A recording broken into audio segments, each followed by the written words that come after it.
I was on the train yesterday and I just started crying because there was this old man who was sitting there by himself, and he just sat there with no entertainment, no book, no phone, nothing, and he just sat there the whole time. It was so cute, and I was looking around at everyone on their phones. I was thinking to myself, I wonder what he thinks of society now. Does he wonder why we're all so distracted? And I just felt such an impulse to talk to him, and I should have, but then I was also like, maybe he's fine and he's just chilling and I'm making up scenarios in my mind about him. I think I'm a little bit too existential to live in the city for that reason, because so many times I see people, I wonder, what is their life like and what kind of day have they had? I saw the coolest video today. This girl was just saying that we have the most boring influencers right now because we're canceling everybody left and right, so everyone's always trying to be so PG, so brand safe, and just never have a personality, because some of the most interesting people had personalities and might not even last in cancel culture. And it hit me that I feel that way a lot of the time online. I think I've discussed this on my channel before, that I feel like I have to water myself down at times, and I don't like that feeling because that's why we're missing authenticity. So she basically said we won't have authenticity until people just start being human again, and we stop holding influencers and people online to this impossible standard that we don't even hold people in our personal life to. I think the problem is that there's so much nuance, especially on short form content like TikToks and Reels, because there's so much room for nuance. I've given this example before that drove me nuts, where this girl made a video saying that people were asking her what gender her baby was going to be, and she was like, I don't care, like, the sex or the gender of the baby. And she was like, I don't care as long as the baby's healthy. And then people were getting so angry at her, and they were like, well, I have an unhealthy child and I still love my kid. I'm like, nowhere in there did she say she wasn't going to love her kid if they weren't totally healthy. She's just saying that she literally doesn't care, and that says more than some of these other people doing like gender reveals online that get disappointed in a certain gender. It feels like you can't say anything because someone's always going to have a problem with it. I remember thinking, why are people like this online? And then I worked customer service and I was like, no, this is pretty standard. Like, a lot of people have 2 functioning brain cells and like don't understand how to critically think. Perfect for people who want to control us, because a society that is uneducated and cannot critically think is very easy to control. And the more we fight with each other and think all the problems lie within each other, the less likely we are to have a revolution against the government or against capitalism itself. We're so much less powerful if we're all fighting and hating each other. I just think a lot of the time anger is misdirected. Even sometimes I could arguably say at celebrities. Yes, they are rich, but there are so much richer, more powerful people in this world that we should be mad at. Walking to the train in the city yesterday, and there was this man on the ground and he was face down, his arm was contorted behind him.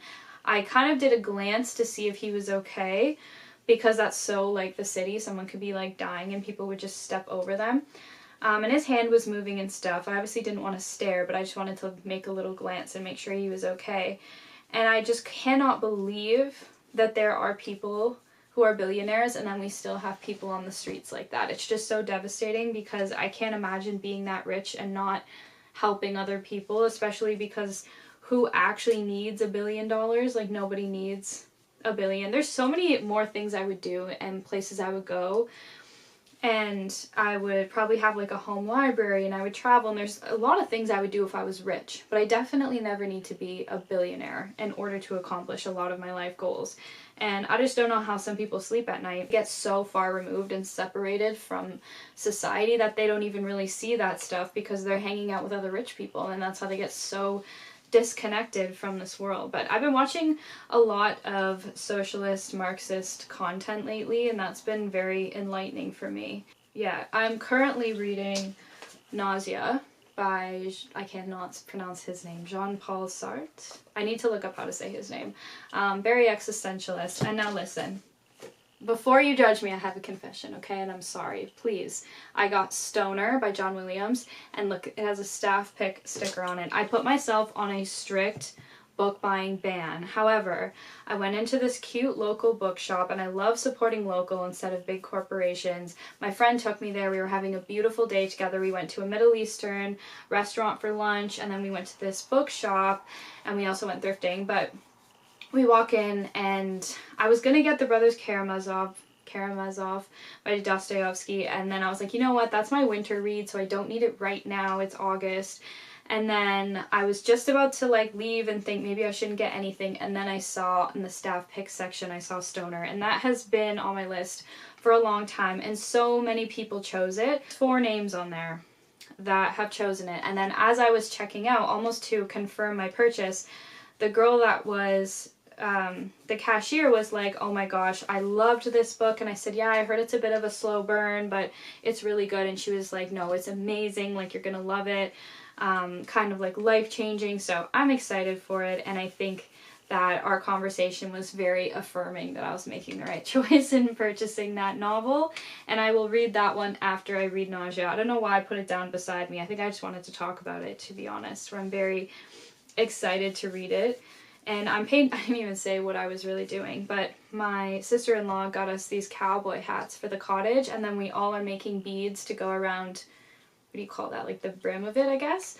So I wanted black, and she was like, oh, there isn't, and I was like, no problem. And I honestly like did not care. I was totally fine to have the straw cowboy hat. But then today my mom and I were cleaning, and I found this chalk paint I just bought recently, and I was like, maybe I'll just try and paint it. And then I also have varnish for it as well, so I was like, maybe I'll just see what happens if I paint it black.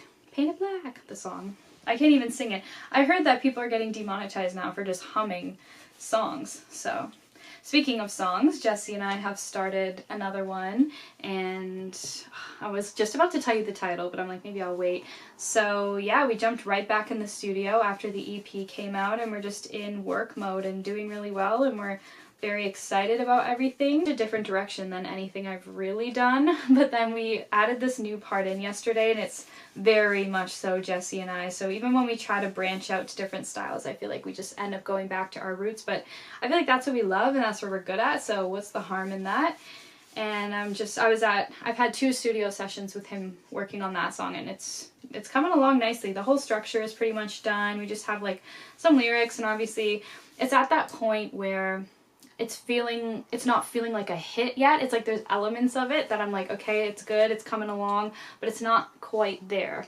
But my brain doesn't catastrophize as much anymore and think like, oh my god, this song is not coming along. It has, oh, Swiss man just texted me. He's so cute. I'm very excited to see him again. Anyways,